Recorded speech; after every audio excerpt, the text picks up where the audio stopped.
మీరు పైల్స్తో కానీ ఫిషర్తో కానీ ఇబ్బంది పడుతున్నారా? ఎటువంటి ఫుడ్ ఐటమ్స్ తీసుకోవాలి, ఏవి అవాయిడ్ చేయాలో ఈ వీడియోలో మనం తెలుసుకుందాం. పైల్స్, ఫిషర్ రెండిటికి మూల కారణం మలబద్ధకం. అందుకే మనము ఎక్కువ కారం, మసాలాలు ఉన్న పదార్థాలు, మాంసం, రెడ్ మీట్, ఇంకా జంక్ ఫుడ్స్ అవాయిడ్ చేయడం మంచిది. వీటి వల్ల మనకి స్టూల్ అనేది బాగా బల్కీగా ఫామ్ అయ్యే ఛాన్స్ ఉంటుంది. ఆ బల్కీ స్టూల్ ఆల్రెడీ ఉన్న పైల్స్, ఫిషర్ దగ్గర నుంచి పాస్ అయినప్పుడు రక్తస్రావం కానీ లేదా నొప్పి కానీ ఉండే అవకాశం ఎక్కువ ఉంటుంది. ఇంకా ఆల్కహాల్ కన్జంప్షన్, కెఫెయిన్ కన్జంప్షన్ కూడా తగ్గించుకోవాలి. ఎందుకంటే వీటి వల్ల డీహైడ్రేషన్ ఎక్కువ అయ్యే ఛాన్స్ ఉంటుంది. దానివల్ల స్టూల్ మళ్ళీ హార్డ్గా ఫామ్ అయ్యి మళ్ళీ బ్లీడింగ్, నొప్పి ఉండే అవకాశం ఉంటుంది. సో అందుకే ఈ ఫుడ్స్ని మనం అవాయిడ్ చేయాలి. మరి ఎటువంటి పదార్థాలు తీసుకోవాలి అంటే, ఒకటి హై ఫైబర్ డైట్ ఉండాలి.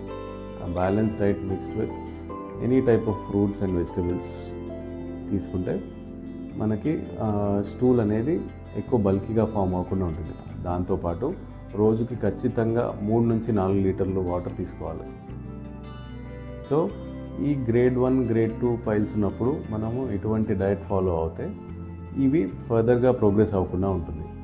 అదే గ్రేడ్ 3, గ్రేడ్ 4 వాళ్ళకి, ఇంకా గ్రేడ్ 2లో బ్లీడింగ్ అవుతున్న వారికి డెఫినెట్లీ సర్జరీ చేయించుకోవాలి. మీరు మీ సర్జన్ని కన్సల్ట్ అవ్వండి, ఒక ఎక్స్పర్ట్ అడ్వైస్ తీసుకోండి. ఇటువంటి ఇబ్బందులు ఎవరికి ఉన్నా మీరు మా సర్జరీని సంప్రదించండి. మా దగ్గర ఒక ఫ్రీ కన్సల్టేషన్ బుక్ చేసుకోండి. Thank you.